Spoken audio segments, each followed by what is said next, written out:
Order order reporters without orders के एक और एपिसोड में आप सबका स्वागत है। इस एपिसोड में हम बात करेंगे दो बहुत ही खास रिपोर्ट्स के बारे में, लेकिन उसके पहले मैं आपको बता दूं कि ये पॉडकास्ट हम 28 मई को रिकॉर्ड कर रहे हैं और अभी 3:37 हो रहे हैं शाम के। आज हम जिन दो रिपोर्ट्स के बारे में बात करने वाले हैं उसके बारे में हम डिटेल में आपको बताएंगे, लेकिन हमारे दो गेस्ट हैं जो इसमें, उनका पहले स्वागत कर लेते हैं। बसंत कुमार, आपका स्वागत है। और हमारे पास द रिपोर्टर्स कलेक्टिव से आयुषी कर हैं स्टूडियो में, आप दोनों का स्वागत है। Thank you. तो आगे बढ़ने से पहले बसंत कुमार, मैं आपसे कहना चाहूँगा कि लास्ट वीक जब हम ये पॉडकास्ट रिकॉर्ड कर रहे थे तो मैं उधर बैठा था और आप इधर बैठे थे, और आज आप उधर हैं, मैं इधर हूँ। भूमिका बदली हुई है हमारी, जो ये साबित करता है कि कुर्सी किसी की नहीं होती है। तो लेकिन आज हम दो बहुत ही सीरियस स्टोरीज़ पर बात करने वाले हैं। और आपने सुना होगा मोहक मंगल और एएनआई के बीच जो कंट्रोवर्सी है उसको लेकर ट्विटर और सोशल मीडिया पर काफ़ी कुछ चला, और मोहक मंगल की तरफ से ये आरोप लगाया गया एएनआई पर कि एएनआई उनसे कॉपीराइट के तहत, यूट्यूब का जो कॉपीराइट रूल है उसके ज़रिए उनके चैनल पर स्ट्राइक मारता है और फिर उनसे भारी पैसे की डिमांड करता है, और उस पर उन्होंने एक बहुत ही डिटेल्ड वीडियो बनाया है। लेकिन उसके साथ एक अपडेट ये भी है कि अब एएनआई ने मोहक मंगल पर डिफेमेशन केस डाल दिया है। और अभी थोड़ी देर पहले मोहम्मद जुबैर और कुणाल कामरा पे भी, इनका भी नाम है, इन लोगों पर भी। तो ये क्या कंट्रोवर्सी है एएनआई पर जो आरोप यूट्यूबर्स लगाते हैं कि एएनआई एक तरह से एक्सटॉर्शन एजेंसी की तरह काम कर रहा है, कि वह यूट्यूबर्स पर पहले कॉपीराइट का स्ट्राइक डालता है, फिर उनका चैनल बंद करवाने के नाम पर उनसे भारी पैसे की मांग करता है कि वह एएनआई का सब्सक्रिप्शन ले लें साल भर का या 2 साल का, तब वो स्ट्राइक डाउन कर लेगा। इस बातचीत को शुरू करने से पहले मैं एक रूल बता दूं कि 90 दिन के अंदर अगर आपका यूट्यूब चैनल है उस पर 3 स्ट्राइक आ जाता है, कॉपीराइट स्ट्राइक, तो फिर 7 दिन के अंदर अगर आप वो स्ट्राइक नहीं हटवाते हैं तो आपका चैनल परमानेंटली डिलीट हो जाएगा।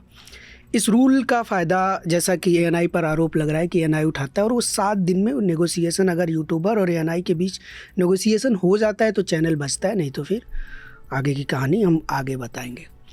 लेकिन अब हम जो दो स्टोरीज़ पर बात करने वाले हैं, ये दोनों स्टोरीज़ मीडिया संस्थानों को लेकर है। एक स्टोरी बसंत कुमार की है, एक ऐसा मीडिया संस्थान जिस पर सरकार को क्रिटिसाइज़ करने का आरोप है, और ये कहा जा रहा है कि क्योंकि वह सरकार को क्रिटिसाइज़ कर रहा था इसलिए वह अभी सरकारी एजेंसियों के फंदे में है। और दूसरा एक ऐसा मीडिया संस्थान है जिस पर आरोप लग रहा है एएनआई, जिसकी हमने बात की, कि वह एक एक्सटॉर्शन एजेंसी की तरह बात कर रहा है। तो सबसे पहले हम बात करते हैं आयुषी कर की रिपोर्ट पर, जो कि द रिपोर्टर्स कलेक्टिव पर पब्लिश हुई है, और यह मोहक मंगल की कंट्रोवर्सी से 1 हफ्ते पहले पब्लिश हुई थी ये story.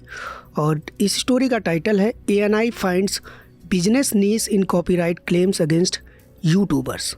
The news agency is using a chink in YouTube's copyright policy in India to shut down news content producer if they don't cop up large sums of using its videos and visuals। ये क्या story है, इसमें आयुषी इस story तक कैसे पहुंची, ये idea इनके दिमाग में कैसे आया, इस स्टोरी में क्या है, ये सारी चीज़ों पर हम बात करेंगे। तो आयुषी, आपसे पहला सवाल यही है कि थोड़ा हमारे पाठकों को, हमारे दर्शकों को और हमारे श्रोताओं को आप ये बताएं कि ये स्टोरी क्या है, इसमें क्या, आप किस चीज़ के बारे में ये पूरी बातचीत करती हैं, और ये कैसे रिलेट करता है मोहक मंगल और एएनआई कंट्रोवर्सीज में। Okay, so basically in the last few months, ANI has been putting a fair amount of copyright strikes against the content creator community on YouTube. As far as we can establish that it has been at least happening for the last year or so. And in the process, a lot of creators ended up paying quite expensive penalties to the news agency. Which ranged from as low as 15 lakhs to as high as 50 lakhs is what Mohak has cited in his video as well. So this was an issue that was being internally discussed in the creator community for a while. They were very scared from what we found while we were reporting on it. And they were scrambling to understand what was going on. So I think you have pointed out in your own first part where YouTube has this rule that if you have 3 copyright strikes against you as a content creator in the last 90 days, your channel is going to get permanently deleted. But on top of that, you cannot come back on the platform ever again. So you can't create a new channel. You cannot be featured prominently on somebody else's channel either. So it ultimately ends your existence as a content creator. So this is what ANI was using to threaten the YouTubers. There was one individual called Sameer Ahmed. We have named him in our story. He heads content syndication for ANI.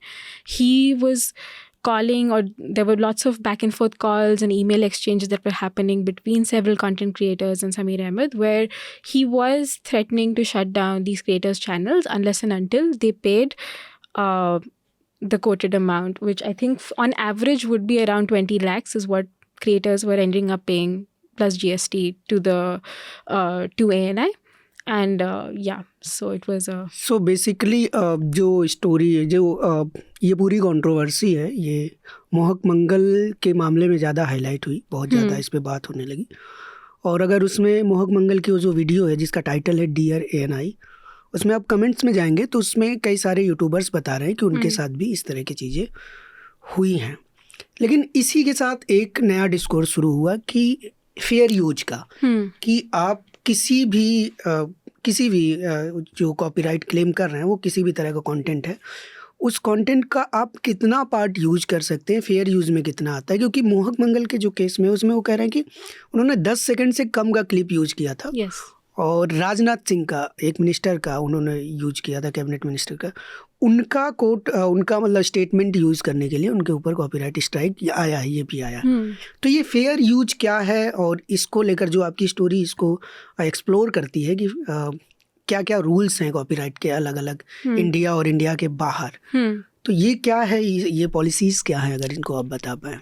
So basically fair use, which is called fair dealing in India, is an exception that is present in copyright laws across the world, where you can use copyright material under certain kind of circumstances, which can be internal use for your personal use, that's one.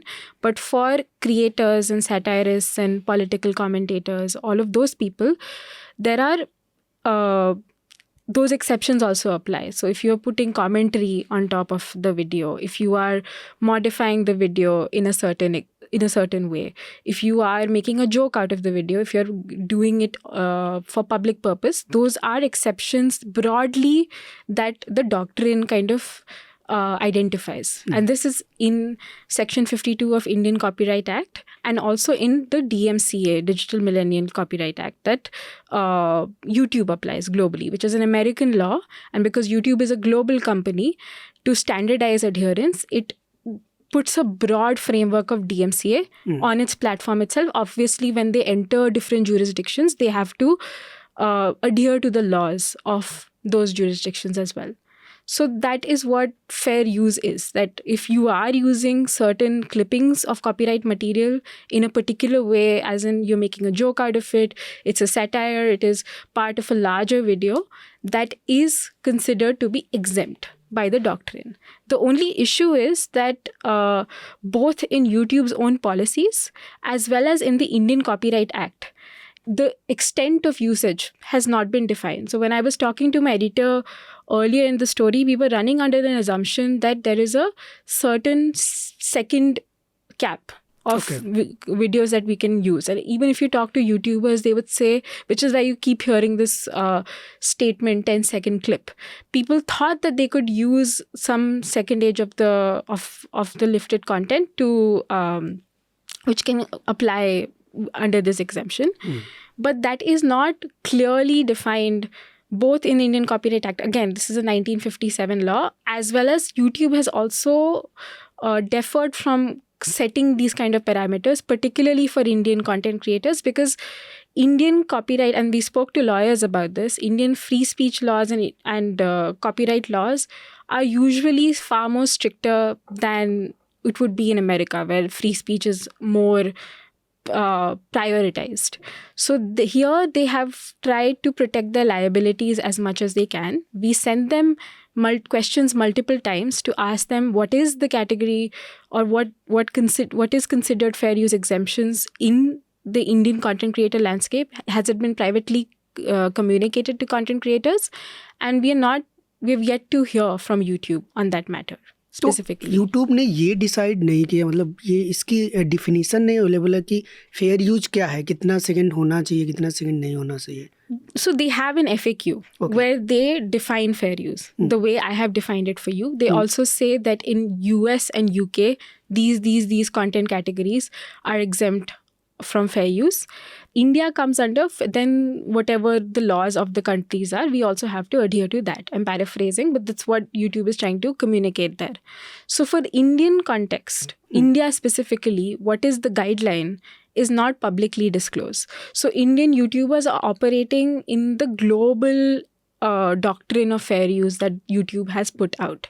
So if you even talk to content creators, they would have Googled it. They would have read the YouTube FAQ, which is also a prohibitively difficult kind of document to read. It's like there are hundreds of, tens or 20 pages of how copyright procedure is followed on YouTube that creators have to navigate through. तो आपने इस story में कुल कितने YouTubers से बात की होगी जिन पर स्ट्राइक आया इस तरह का? So during the reporting of the story, at least we spoke to 4 to 5 YouTubers. We also heard of other YouTubers who had received strikes, and we reached out to them. But obviously, given the state that ANI is, they did not respond. Over time, also, we have been speaking with creators, but it's below 10 creators that we have spoken to so far. 10 लोगों से. तो 10 लोगों से जब आपने बात की तो इनमें से किसी को ये चीज़ क्लियर थी कि इंडियन कॉन्टेक्स्ट में फेयर यूज क्या है और कितना वो कर सकते हैं, या फिर वो क्या मान के चल रहे थे कि इतना तो फेयर यूज होगा? So below, it's some are. So a couple of YouTubers are very well versed with the fair use law. Or not well, or they know that it exists as an entity. But for most, it is just an assumption that they're operating on. That the way I'm using my YouTube video, or the way I'm using these clippings, and they have done Google searches, they might have spoken with the lawyers informally. All of those things happen. They also tap into their networks. So they have a fair idea what comes under fair use. Okay. And from the lawyers that we have spoken to, in most cases, the kind of content ANI struck down is well within fair use. So whenever we would take a case of a YouTuber to a lawyer, he would say that with context, when it is argued in courts, it is falling within fair use. In fact, this is what our follow-up story is also on, where Ramit Verma, who runs that popular satirical channel Kroordarshan and Being Human, received 14 strikes from ANI in 2024. And in that case, he was confident that he was confident that his content falls within fair use. He was willing to file counter notifications, which he did in 2 of the cases. For 12 cases, YouTube itself determined that his usage of content comes within fair use, and they asked ANI that, have you considered this parameter, which is also something that they put in their FAQ, that if a claimant is putting a copyright strike, when we review that, we will ask for missing information, one of which could be fair use. ANI gave that information to YouTube, and then YouTube decided that their justifications were not enough, and they struck down ANI's request, and they allowed the videos to remain. So in one case only. In one case that we were able to find. In other cases, it is a little bit more. Everybody is up in the air in how they are navigating through this. Okay, so YouTube जो ये कह रहा है कि हमारा इसमें role नहीं है. Yeah.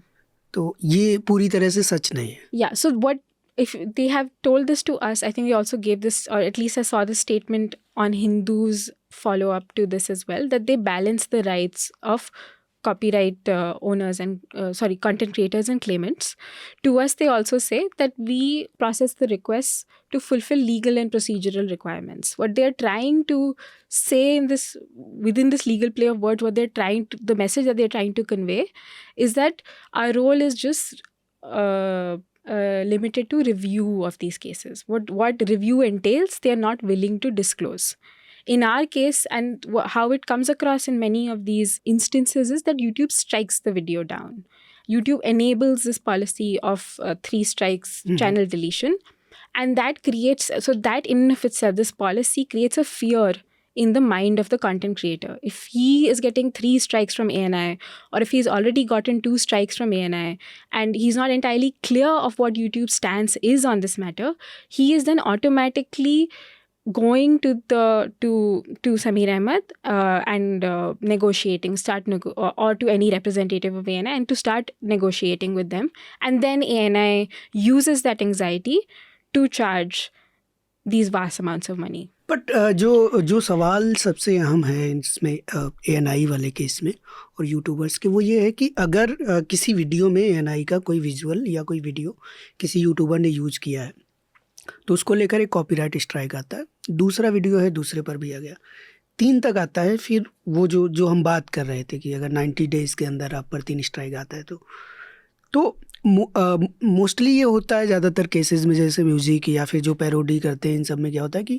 अगर आप किसी का कंटेंट यूज़ कर रहे हो एंटरटेनमेंट में, तो वो ये होता है कि उस वीडियो का जो भी मोनेटाइजेशन है उसका कुछ अमाउंट या पूरा अमाउंट उनके पास चला जाएगा जिसका आपने कंटेंट यूज किया है, उसका इम्पैक्ट आपके मोनेटाइजेशन पे पड़ता है उस वीडियो के। पर यहाँ जो हो रहा है कि एक तरह का इसको नेगोशिएशन तो नहीं बोल सकते, क्योंकि ANI उनके सामने कोई और ऑप्शन नहीं छोड़ रहा है बेसिकली कि इसके बाद हम अगला स्ट्राइक डालेंगे और आपका चैनल डिलीट होगा। तो ये एक तरह का एक यूट्यूब का जो रूल है कि 3 स्ट्राइक के बाद आपका चैनल बंद होगा, उस रूल का फ़ायदा उठाकर यूट्यूबर पे एक दबाव बनाया जा रहा है। और मोहक का जो उस ऑडियो को हम वेरीफाई नहीं कर सकते जो मोहक ने अपने वीडियो में चलाया है, लेकिन वो जो कह रहे हैं कि ये ANI से कॉल है, ANI के किसी ऑफिशियल का कॉल है, और उन्होंने ये बात कही है कि 40 लाख से ऊपर फिर डिमांड करते, फिर कहते हैं कि अच्छा इसको हम कम कर देंगे। तो ये नेगोशिएशन नहीं है, ये एक तरह का एक धमकी है कि आपको इतना देना पड़ेगा, और दैट्स वाई वो लोग इसको एक्सटॉर्शन बोल रहे हैं, है ना। तो आप पर हम लौटेंगे, फिर वापस आते हैं, जब तक हम बसंत कुमार जी की स्टोरी पर बात करते हैं, क्योंकि ये भी बहुत ही इंटरेस्टिंग स्टोरी है गुजरात समाचार की। इस स्टोरी का जो टाइटल है वो है हाउ गुजरात समाचार fail out of Modi's favour. Gujarat समाचार के बारे में मैं आपको बता दूं कि गुजरात जब दंगे हुए थे, गुजरात दंगे 2002 के, उस टाइम पे गुजरात समाचार की कवरेज को लेकर, और तब मुख्यमंत्री थे नरेंद्र मोदी गुजरात के, उन्होंने तारीफ़ की थी और लेटर भी लिखा था। लेकिन आज स्थिति ये है कि जैसा कि गुजरात समाचार का आरोप है कि गवर्नमेंट को क्रिटिसाइज़ करने को लेकर उनके मालिकों में से एक के घर पर IT और ED की रेड होती है और गिरफ्तार कर लिया जाता है। तो फ्रॉम दैट कि सरकार का फेवरेट होना और वहाँ से लेकर आज ये स्थिति है, ये क्या कहानी है भाजपा और गुजरात समाचार की? देखिए, गुजरात समाचार काफ़ी पुराना, मतलब लगभग 1930-40 के बीच में ये तब से चल रहा है, और गुजरात का सबसे पढ़ा जाने वाला अखबार है सबसे ज़्यादा। और ये हमेशा एंटी एस्टेब्लिशमेंट रहा है, एंटी एस्टेब्लिशमेंट, ध्यान रखिएगा, सरकार के विरुद्ध, सरकारी व्यवस्था के विरुद्ध रहा है। लेकिन समाज की भी एक व्यवस्था होती है, जाति व्यवस्था होती है, इन तमाम में इसकी काफ़ी आलोचना हुई है।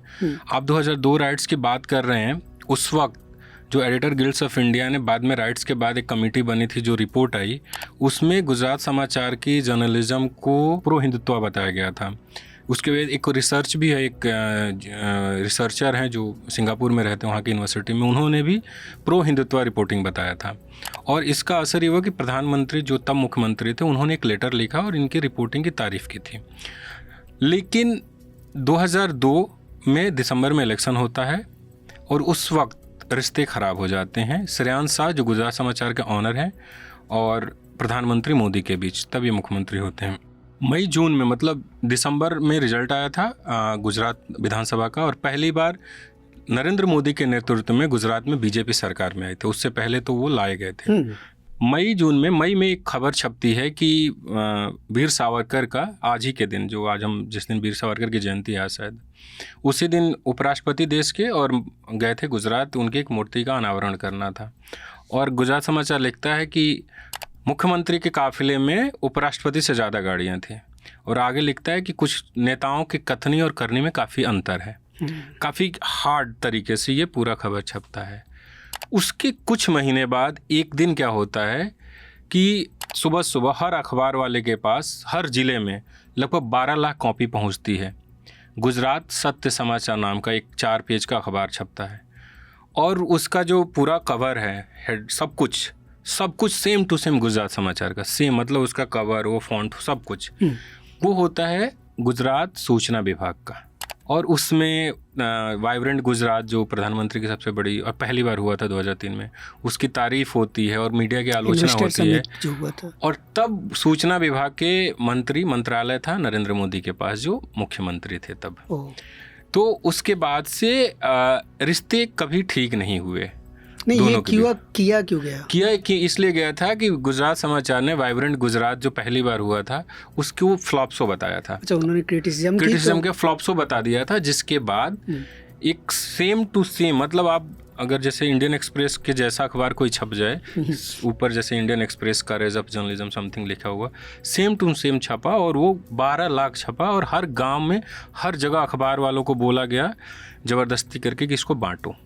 और तब से जो रिश्ता ख़राब हुआ, और कई बार इसको बेहतर करने की कोशिश भी गई, कई लोगों ने मीडिएटर का भी काम किया, पर वो हुआ नहीं। वो ऐसा इसलिए किया गया होगा कि सेम टू सेम गुजरात समाचार जैसा, क्योंकि गुजरात समाचार को लेके लोगों का एक मतलब पाठकों में एक भरोसा होगा, एक विश्वसनीयता होगी, तो एडिडास का भी बस तो ये उसके बाद से रिश्ते कभी ठीक नहीं हुए। और प्रधानमंत्री नरेंद्र मोदी 2004 के बाद कभी गुजरात समाचार के दफ्तर नहीं गए हैं, जबकि एक पैटर्न रहा है कि जो भी सीएम होता है गुजरात समाचार के ऑफिस जाता है। तो उसके बाद आज की जो स्थिति है कि आईटी का रेट पड़ना पहले, और शायद 30 घंटे से ज़्यादा वो रेट चली, 36 घंटे रेट चली थी, और फिर ईडी का और करीब 2 घंटे की रेट, और उसके बाद गिरफ्तारी। तो गुजरात समाचार, जैसे मैंने बोला कि एंटी एस्टेब्लिशमेंट रहा है, वो वैसी स्टोरी छापता है जो गुजरात के ज़्यादातर मीडिया में नहीं छपता। ठीक है, देश के मीडिया में भी वो खबरें नहीं छपती। जो अभी सीज फायर हुआ, किसी ने भी सरकार से सवाल नहीं पूछा है भारतीय मीडिया में। जो पहलगाम में इतने टूरिस्ट जहां मौजूद थे हज़ारों की संख्या में, वहां सुरक्षा की चूक हुई, किसी भी मीडिया ऑर्गेनाइजेशन नहीं पूछा। लेकिन गुजरात समाचार ने पूरा आधा पेज का एडिटोरियल छापा, और उसमें पूछा था बाकायदा कि उस जगह पे जहाँ पे इतने टूरिस्ट मौजूद थे, सुरक्षा में चूक क्यों हुई, वहाँ पुलिस चौकी क्यों नहीं थी, वहाँ बीएसएफ क्यों नहीं था, या दूसरे फोर्सेस क्यों नहीं थे, और सीज फायर क्यों किया गया जब हम मजबूत स्थिति में। उसमें बोला गया कि तब इंदिरा गांधी मजबूत स्थिति में, भारत उस वक्त उतना मजबूत नहीं था, तब भी पाकिस्तान 2 टुकड़ा हो गया, आपने सीज फायर क्यों किया, सवाल पूछा लोग। उसमें हेडलाइन था, लोग जानना चाहते हैं। मतलब बहुत क्रिटिकल, गुजरात समाचार बहुत क्रिटिकल सवाल करता है। उसके बाद एक दिन सुबह 5:30 बजे जो नाइट शिफ्ट में लोग थे, सेकंड वीक में, मई के सेकंड वीक में, आईटी मुंबई की टीम पहुंची, लगभग 40-50 लोग थे। श्रेयांसा, जो जीएसटीवी का ऑफिस है अहमदाबाद गांधीनगर हाईवे पे, जीएसटीवी जो गुजरात समाचार टीवी चैनल है, उसके पीछे उनका घर है बड़ा सा, वहाँ पर थे। तो श्रेयांसा के घर पे, उनके 2 बेटों के घर पे, श्रेयांसा के भाई बाहुबली शाह, जिनको बाद में अरेस्ट किया गया, अभी वो जमानत में है, उनको, उनके दफ्तर, गुजरात समाचार का जो खानपुर में अखबार वाला दफ्तर है, और जो जीएसटीवी का ऑफिस है, सब जगह रेड हुआ। आईटी का रेड नहीं बोलेंगे, जांच बोलता है उसको, सर्वे बोलता है आईटी, हमारे इधर भी सर्वे होता है। तो सर्वे हुआ, और वो चला अगले दिन शाम 5 बजे तक, 5-5:30 बजे तक। उन्होंने जो एडिटर थे वहाँ के गुजरात समाचार के, उनको बुला के पूछ रहे थे कि कहाँ कैसे खबरें आती हैं, किस तरीके से आप स्टोरी करते हैं, पैसे कहाँ से आते हैं। एक एडिटर से भी पूछा कि उसके पास सैमसंग का फ़ोन था, तो आपके पास तो आईफोन भी होगा, वो आप घर पे रखे हैं, घर ले चलिए। इस तरीके से सवाल पूछा गया। 5:30 बजे जैसे आईटी का रेड ख़त्म होता है, 10 मिनट बाद ईडी की एंट्री होती है, फिर सेम लोकेशन पे, और उनके छोटे भाई बाहुबली शाह, जो कई और बिजनेसेस में इन्वॉल्व हैं, उनको अरेस्ट कर लिया जाता है। हालांकि हेल्थ बेसिस पे उनको जमानत मिली, और उसका ईडी ने कोई विरोध भी नहीं किया। लेकिन अभी तक दोनों एजेंसियों ने ये नहीं बताया कि रेड सर्वे क्यों हो रहा था, अरेस्टिंग क्यों हुई। मतलब मैंने ईडी के भी पीआरओ को कई बार मैसेज किया कि आप रीज़न तो दीजिए, तो उन्होंने बोला था डे 1 17 तारीख को, 17 या 16 तारीख को, कि हम 2 घंटे में प्रेस रिलीज जारी करने वाले हैं। फिर मैंने जब स्टोरी पब्लिश हो रही थी तभी पूछा कि सर एनी अपडेट, आईटी के पीआरओ को भी मैसेज किया कि मैम कोई अपडेट है तो दे दीजिए। अभी तक कोई अपडेट नहीं दे रहे हैं कि सर्वे किस लिए था। और सोर्सेज के हवाले से चल रही है कि एक आईपीओ का केस है और वो 2012 या 16 का केस है, उसके कारण। पर श्रेयांश शाह ने हमें कहा कि सरकार इसको पुराने केसेस को यूज करती है। मैं श्रेयांश शाह का शब्द था कि हम कह रहे हैं कि अगर हमने कुछ गलत किया है तो हमको जेल में डाल दो। ये बार बार परेशान करना कोई वजह नहीं है, लेकिन एजेंसियों ने नहीं बोला कि क्यों उन्होंने सर्वे या छापे किया, क्या पूछताछ की है। अच्छा जी, ये क्लियर नहीं, एजेंसी की तरफ से भी स्टेटमेंट एजेंसी के नहीं है। सर सोर्सेज के हवाले से आ रहा है कि एक आईपीओ का केस है पुराना। तो हम फिर से आयुषी की स्टोरी पर लौटते हैं। और एक सवाल इसमें जो बहुत ही, ये बात बहुत ज़्यादा पूछी गई यूट्यूब के रोल को लेकर, कि अगर एएनआई ऐसा कर रहा है कि वो स्ट्राइक देता है, फिर नेगोशिएशन के नाम पर उनसे पैसे मांगता है, तो फिर यूट्यूब का यहाँ क्या रोल है? क्या यूट्यूब अपना हाथ खड़े कर लेता है कि आप दोनों बातचीत कीजिए? आपकी स्टोरी में मैं पढ़ भी रहा था, तो जबकि एक केस में आपने बताया कि यूट्यूब खुद उसमें रमित वर्मा वाले केस में उसने डिफेंड किया रमित वर्मा को जब उन्होंने अपनी चीज़ें फाइल की। तो इस बात को लेकर आपने यूट्यूब से ये सवाल पूछा था कि ऐसा लोगों का आरोप है कि स्ट्राइक के बाद एएनआई उनसे इतने पैसे डिमांड करता है, और क्या इसे फेयर मानता है यूट्यूब? क्या वो इसकी लैंग्वेज में ये सही है? ऐसा पॉसिबल है? We asked in our initial questionnaire we sent to YouTube, we said that do you have any procedural commitments to creators per se, if there is a deluge of strikes that they are getting from ANI. What YouTube's role here is, and there are many schools of thought, and I'm not a legal theorist where I can say what YouTube needs to do here, is that at the moment they are being very careful in how they navigate this, because in any case if ANI ever takes creators to court, or they have in the past, YouTube is also going to be a party to these kind of actions by ANI at the moment. What we are finding is that what YouTube is committing to creators, they are being very careful in how they implement that. That's one. Okay. Secondly, they are that the entire policy, and that's the core thesis, the fact that with 3 copyright strikes, your channel is going to get shut down, and that is being weaponized by ANI. That policy in and of itself is creating a moral failure of their business. They claim to be a creator economy, or they like, if you go to any press release of YouTube about India, they will talk about our content creators very proudly, the kind of revenues that they are generating for them, how many people that they have managed to employ through this platform. But at the same time, when these kind of acts happen where intermediation by YouTube is required, at least to not the final adjudication on this matter needs to be done in courts. But if the threat of channel shutdown is so terrifying for creators that they are willing to just pay at times half their annual revenue to ANI, or even crowdfund to pay these kind of fees to ANI, that means that YouTube has to step in some capacity at the moment, which is not happening. So we did ask them about the strike policy. We asked them about what is their understanding of fair use. There is another interesting thing where when they are helping you understand what a copyright claim is and how you can file it, they also put a warning at the end where they say that if you're going to exploit this system, then your account can also get suspended. पर इधर तो पूरा exploitation हो रहा है. Which is what creators are claiming that to be. So then this means that YouTube needs to, and I think we were talking about this before, in the case of US, they have $1 million fund where they will fund up till $1 million. Legal fund hai correct. Creators ke liye. Yeah. So in fairness, why YouTube is being very careful is because of the Indian environment on how matters of free speech and fair use are going to be adjudicated here. that is where everything is still up in the air. So with this issue coming out, it also hopefully brings about a change, or at least a set establishment on how these matters are going to be mediated or enforced going forward. आप लोगों में से जिन लोगों को कुछ लोगों को अगर नहीं पता हो कि एएनआई क्या है, तो मैं बस बता सकता हूँ कि एएनआई एक न्यूज़ एजेंसी है जो वीडियोस और न्यूज़, ये सारी चीज़ें, फुटेज से लेकर टेक्स्ट, सब कुछ ये प्रोवाइड कराता है न्यूज़ चैनल्स को या न्यूज़पेपर्स को। एक तरह का फीड है ये, और उससे फिर उठाकर आप बहुत बार टीवी पर देखते होंगे एएनआई का माइक रहता है, और या फिर आप टेक्स्ट पढ़ते हैं तो उसमें लिखा रहता है कि एएनआई से फीड आया है। ये एएनआई न्यूज़ प्रोवाइड करता है, और जाहिर सी बात है कि ये जितने लोगों पर कॉपीराइट क्लेम जा रहा है, ये सब पॉलिटिकल या न्यूज़ से रिलेटेड कंटेंट बना रहे होंगे। लेकिन एक सवाल जो मेरे दिमाग में आ रहा है कि जैसे क्या होता है कि कोई सेंट्रल मिनिस्टर है या कोई भी ऐसे मिनिस्टर या सरकारी आदमी है, वो बाइट देता है एएनआई को। अब वो एएनआई लेता है वो स्टेटमेंट।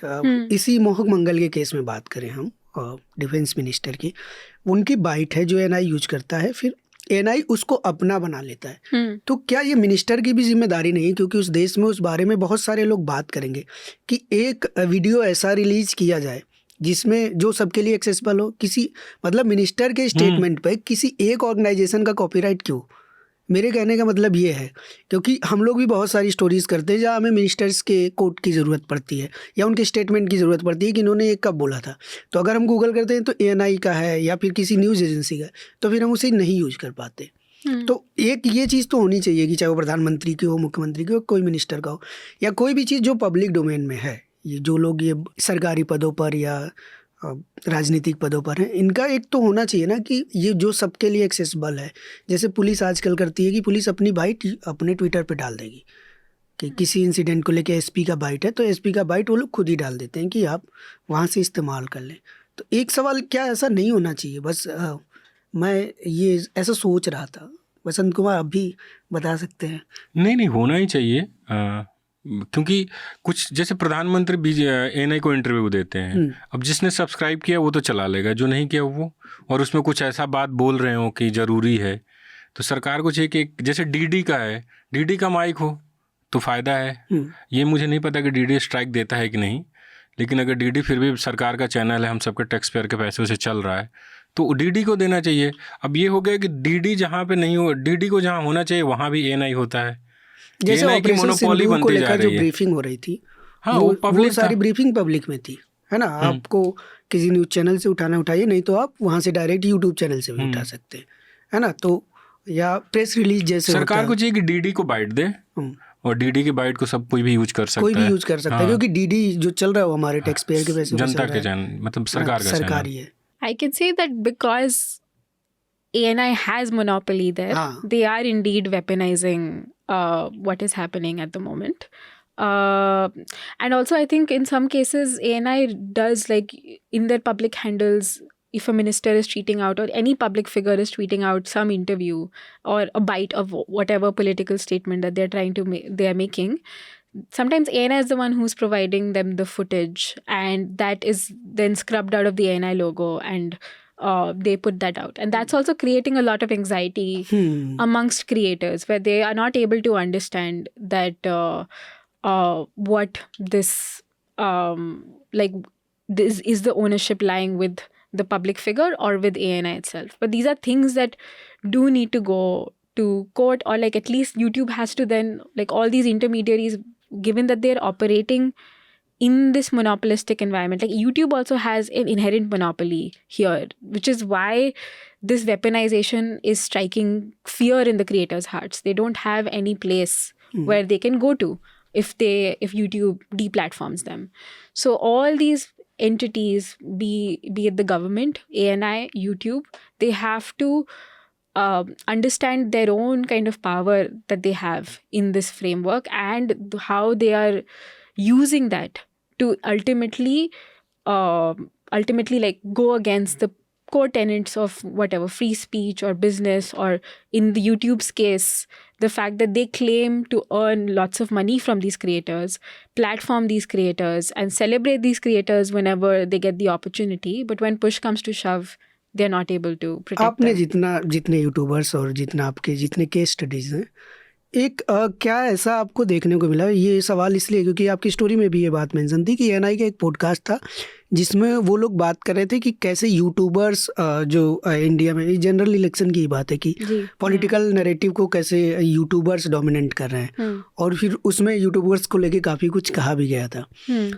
तो क्या ये इसमें एक पैटर्न आपको देखने को मिला कि ऐसे यूट्यूबर्स को या ऐसे पॉलिटिकल कमेंटेटर को टारगेट किया गया है जो गवर्नमेंट को क्रिटिसाइज करते हैं? या See, we can't verify there's a pattern, and I think this is not something I have verified, but after Mohawk's video came out, you also see a lot of different genres of channels who have gotten attacked or not, who have gotten these strikes by ANI, which is why this has become such a major issue for the creator community, where they are pushing this out a lot. Like even Mohawk's case, he's not necessarily a large political commentator who like vociferously goes against the establishment, and there are other examples where there's a troll channel or somebody who is fundamentally apolitical who's also been targeted by ANI. Like we were not able to say that ANI was making it a process to come after certain creators. It seems like that in many cases where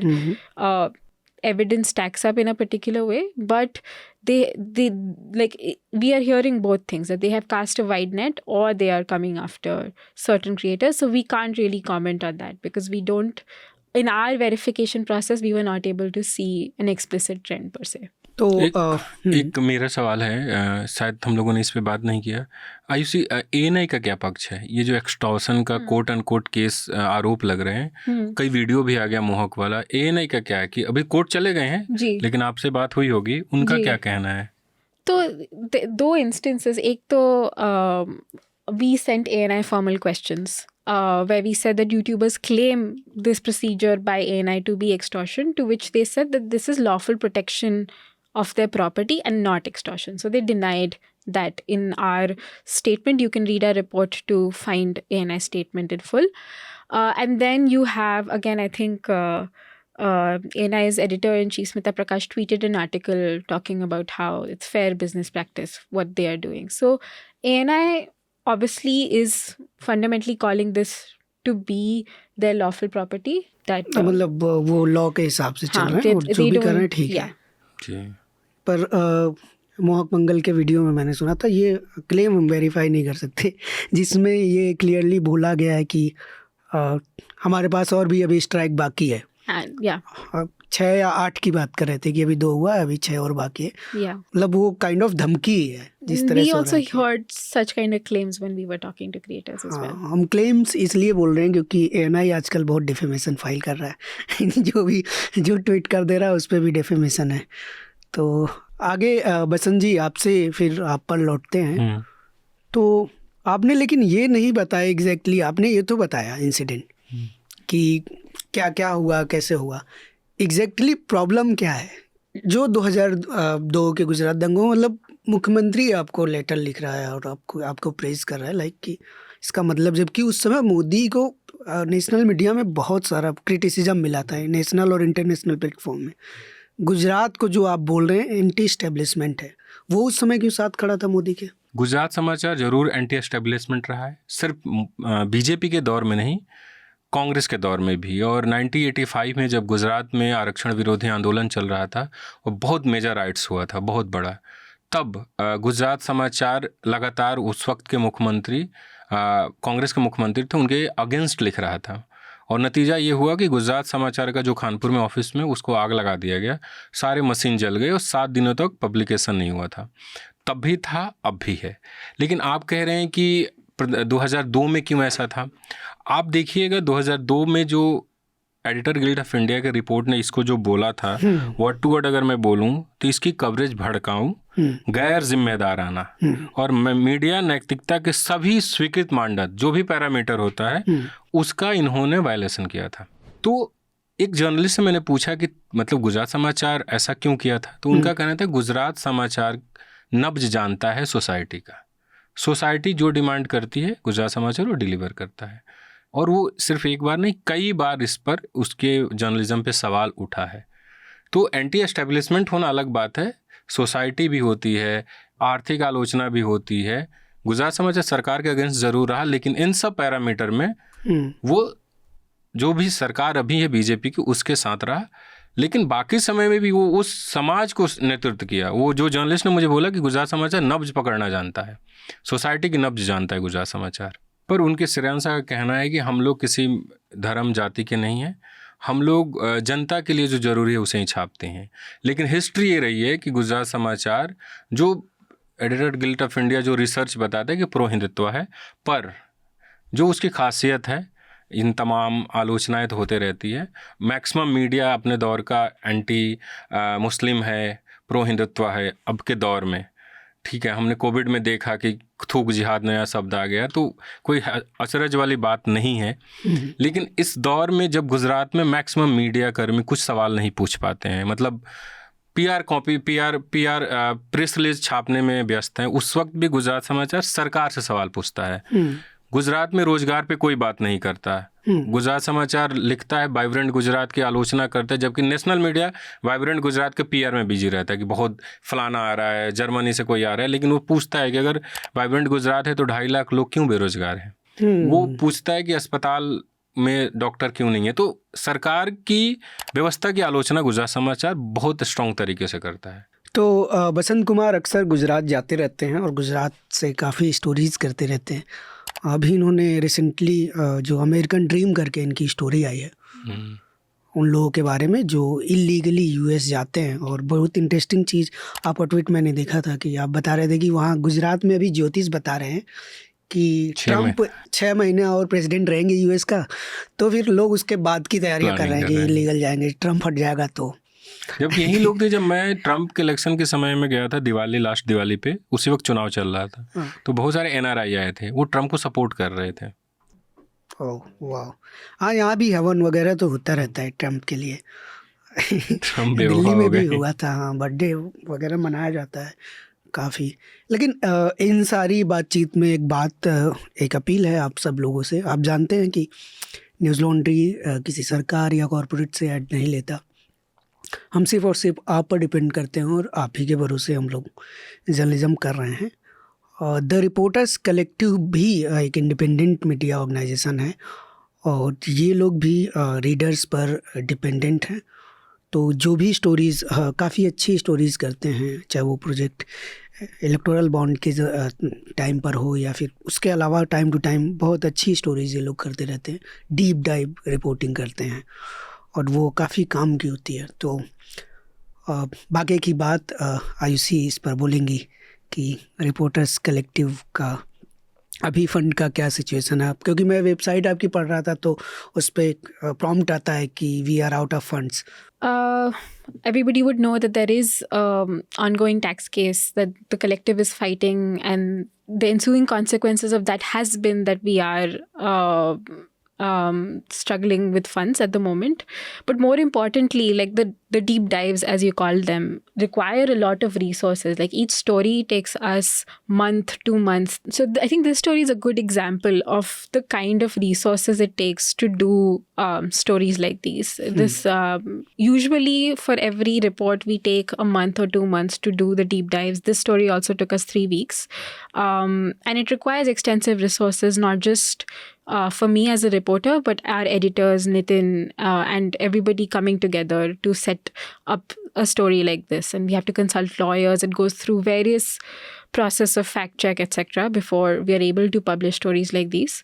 And we can see impact. It's because we are able to take the kind of time that we take with the stories, that we are able to carefully bring the issue to light for it to gain the kind of momentum that it has. So if readers want to fund stories like this against powerful corporations like YouTube, like ANI, like our previous work where we have taken on the government, it is very important to keep us going. So please donate. Please, हाँ, इनको अ, पूरी तरह से readers के support से, और ऐसी journalism possible ही इसीलिए है। आप कॉरपोरेट के भरोसे इस तरह का जर्नलिज्म नहीं कर सकते, और गवर्नमेंट के भरोसे तो बिल्कुल नहीं।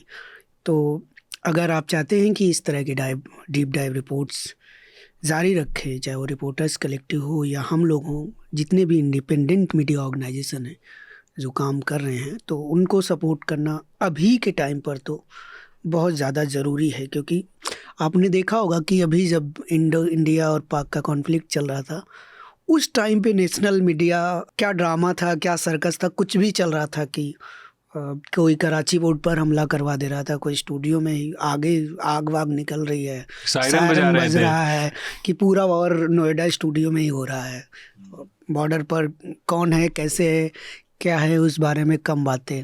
और वो जो स्टोरी जैसे रिपोर्टर कलेक्टिव करता हो या न्यूज़ लॉन्ड्री करता हो, जो टीवी मीडिया है जो फिल्म सिटी में है, रोजगार पे ये खबर नहीं करेगा, और अपने यहाँ से लगभग हर चैनल, जब अप्रेजल का वक्त होता है, सब लोग साल भर मेहनत करते हैं कि सैलरी बढ़ेगी, उस वक्त अपने यहाँ से लोगों को निकाल रहा है।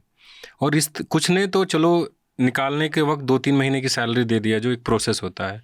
कुछ तो ये कह रहे हैं कि आप आओ इस्तीफा दो, और उसमें क्या होगा कि संस्थान को एक्स्ट्रा पैसा नहीं देना पड़ेगा, आपसे क्योंकि resignation व्यक्ति खुद रिजाइन दे रहा है। तो लगभग हर एक चैनल इस्तीफा ले रहा है, लेकिन रोजगार पे स्टोरी नहीं करेंगे। हम लोग रोजगार पे भी स्टोरी करते हैं, सरकारी जो योजनाएं उस पर भी रिपोर्ट करते हैं। आप रिपोर्टर कलेक्टिव का देखिए, पूरा एक सीरीज था जो इंटरनेशनल वो इंडाइसेस को लेकर, क्या कितना डीप डाइव था, तमाम रिपोर्ट्स है। तो ऐसी स्टोरी आपको तभी पढ़ने को मिलेगी जब आप कुछ पैसा खर्च करेंगे। और एक बात फिक्स है कि जर्नलिज्म की जान है रिपोर्टिंग। रिपोर्टिंग के बिना अगर कोई दावा कर रहा है कि हम जर्नलिज्म कर रहे हैं, तो वो आपको बेवकूफ़ बना रहा है। तो अब टीवी मीडिया बाकी जगहों पर आप देखेंगे कि रिपोर्टिंग का क्या हाल है। मुझे नहीं लगता कि इतने टाइम में, बहुत कम ऐसे केसेज आए जहाँ पर किसी रिपोर्टर की कोई अच्छी स्टोरी टीवी पर आई है। और ख़ासकर जो मेजर नेशनल इशूज़ हैं उन पर, तो जैसे इलेक्टोरल बॉन्ड का हम एग्जांपल ले लें, या फिर जनरल इलेक्शन के टाइम पर, तो ऐसी कोई स्टोरी हमें उधर से देखने को नहीं मिलती टीवी या कहीं से, कि जो एक नेशनल इशू बना दे और मतलब उस जगह हिट करे जिसकी पब्लिक को ज़रूरत है कि इस बारे में क्या हो रहा है, हमें बताओ। कैसे करेगा? भारत के सबसे पॉपुलर, सबसे सेलिब्रेटेड, सबसे पढ़े लिखे काइंड ऑफ जो एंकर हैं, वो टर्की की एक बिल्डिंग को कांग्रेस का दफ्तर बना रहे हैं। मतलब वो बाहर से पढ़ के हैं, इंडिया से नहीं, बाहर से पढ़ के हैं, और सबसे सेलिब्रेटेड एंकर हैं, और वो इतना फैक्चुअली इनकरेक्ट, और बाद में माफ़ी मांगनी पड़ती है। तो जब वो करने में व्यस्त हैं, तो ऐसी स्टोरी करने में थोड़ा समय और संसाधन भी लगता है। हाँ, ये बहुत आसान है, स्टूडियो में बैठ के ग्राफिक्स, अब तो AI आ गया है, ग्राफिक्स इजीली बन जा रहे हैं, बम वम गिरा दो, हेलीकॉप्टर उड़ा दो। हाँ, just one thing, I think this case of YouTube also shows that reporting always lasts. At this moment, it was a house of cards that fell down, and obviously YouTubers are very important in allowing people to have their voice in an environment like this. And the reason why many of them have risen to fame is because they were doing something that TV media is not doing.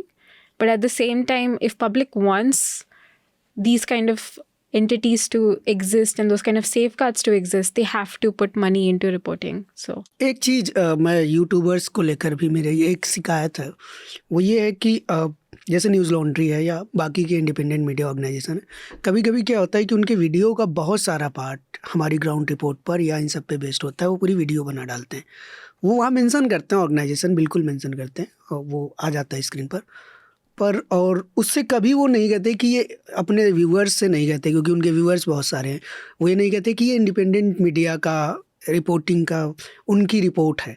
और ये बात उनको भी कहनी चाहिए, क्योंकि reporting सच में बहुत ज़्यादा रिसोर्स लेता है, बहुत टाइम लेता है, आपको ग्राउंड पर जाना होता है। तो सिर्फ वो बताकर कि इसकी रिपोर्ट है, ये ज़रूरी नहीं है। मुझे लगता है यूट्यूबर्स जो भी ये कंटेंट बनाते हैं, उनकी ये जिम्मेदारी है उसके पीछे के स्ट्रगल को बताना, कि एक जो इंडिपेंडेंट मीडिया संस्थान है जो इस तरह की रिपोर्ट आप तक ला रहा है, तो कैसे ला पा रहा है। मुझे लगता है ये भी आपको करना चाहिए, क्योंकि आप उस रिपोर्ट के ज़रिए आप ऑब्वियसली आप एक लार्जर ऑडियंस तक पहुंच रहे हैं, आपका मिलियन में व्यूज़ जा रहा है, आप पैसे बना रहे हैं, हम आपसे पैसे नहीं मांग रहे हैं, हम बस ये कह रहे हैं कि हमारी मेहनत को थोड़ा रिस्पेक्ट दे दीजिए, रिपोर्टर्स को बता दीजिए, बस ये कहना है। किसी यूट्यूबर्स का नाम नहीं लूँगा बड़े क्रिएटर का, पर प्लीज़ ऐसा किया करें आप लोग।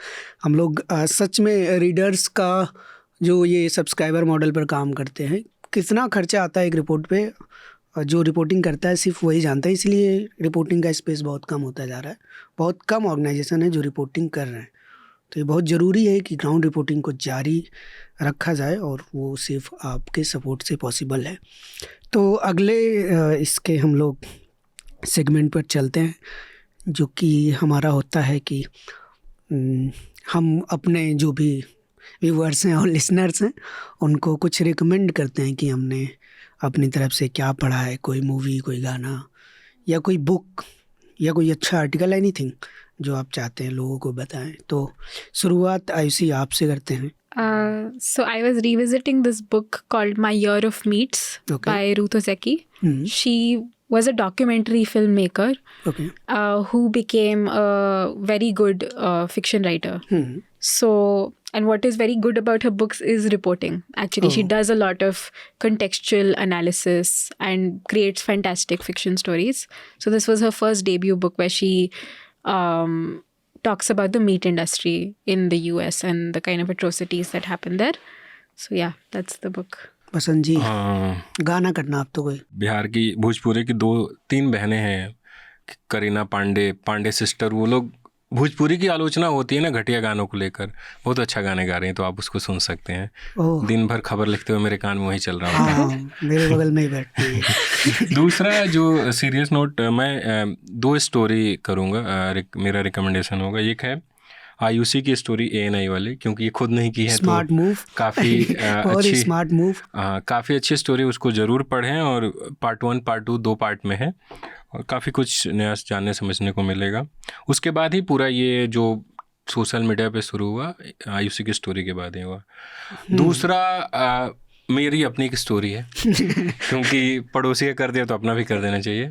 मैंने एक स्टोरी की है बृजभूषण सिंह, जो फिर से चर्चा में अभी, उन पर से केस वापस हुआ है। मैं ये रिकमेंड करने वाला था, पर बृजभूषण सिंह के जो 21 अशोका रोड है, उसमें वो लंबे समय से रह रहे थे जब वो सांसद थे। उनके बेटे को वहीं घर अलॉट हो गया है। वो टाइप 8 है। टाइप 8 बंगला मंत्रियों को मिलता है, सुप्रीम कोर्ट के जो जज होते हैं उनको मिलता है, LOP को मिलता है, जो बड़े सीनियर पोजीशन पे लोग होते हैं उनको मिलता है। फर्स्ट टाइम MP को सामान्यतः टाइप 5 बंगला मिलता है, और टाइप 5 बंगला और टाइप 8 बंगले में ज़मीन आसमान का अंतर होता है, स्पेस का, गार्डन का, तमाम चीज़ों का। तो वो उनको मिला है। कैसे मिला?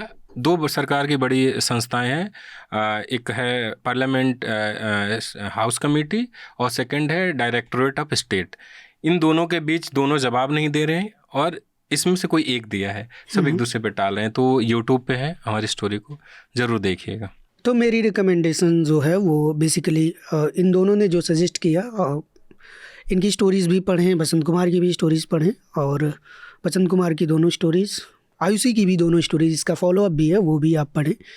इसके साथ ही हमारे साथी शिव नारायण ने भी ANI को लेकर एक स्टोरी की थी अप्रैल 2024 में, जो स्टोरी इस बारे में बात करती है कि कैसे चीफ मिनिस्टर्स के साथ ANI का एक PR कॉन्ट्रैक्ट होता है, जिसके तहत एक जर्नलिस्ट हमेशा उनके साथ होता है। और फिर ये स्टोरी और आगे जाके बहुत सारी चीज़ों को एक्सप्लोर करती है। बेसिकली कैसे ANI PR के ज़रिए बिजनेस अपना कर रहा है, ये चीज़ बताता है ये स्टोरी। तो ये भी आप देखें। साथ ही मैं आप लोगों को एक बुक रिकमेंड करूँगा, जो कि इसका नाम है जूठन, और मैंने पढ़ी थी रिसेंटली। तो अभी मुझे वो बुक इतनी पसंद है कि जब भी मुझे लगता है कि मैं ज़िंदगी में बहुत टफ़ टाइम से गुज़र रहा हूँ तो मैं वो किताब पढ़ता हूँ, क्योंकि जूठन में जो ओम प्रकाश वाल्मीकि की कहानी है, और जब मैं वो पढ़ता हूँ तो मुझे लगता है कि नहीं, इतना टफ़ टाइम तो नहीं आया कि अगर कोई यहाँ से सरवाइव कर सकता है तो मेरे जो स्ट्रगल हैं तो वो तो बहुत ही माइनर हैं उसके सामने, बहुत ही छोटे हैं। उनका तो ओम प्रकाश वाल्मीकि तो लेजेंड है। तो वो किताब अगर किसी ने ना पढ़ी हो, मुझे लगता है कि बहुत सारे लोग पढ़ते हैं, हमारे तो आसपास लोग पढ़ते हैं, लेकिन अगर किसी ने ना पढ़ी हो तो ज़रूर पढ़ें। और इसी के साथ हमारा ये पॉडकास्ट अडजर्न होता है। Journalism at News Laundry is powered by the public, because when the public pays, the public is served. Visit newslaundry.com/subscription and pick a payment plan of your choice. Pay to keep news free and independent. Your future, and indeed the future of democracy, depends on it.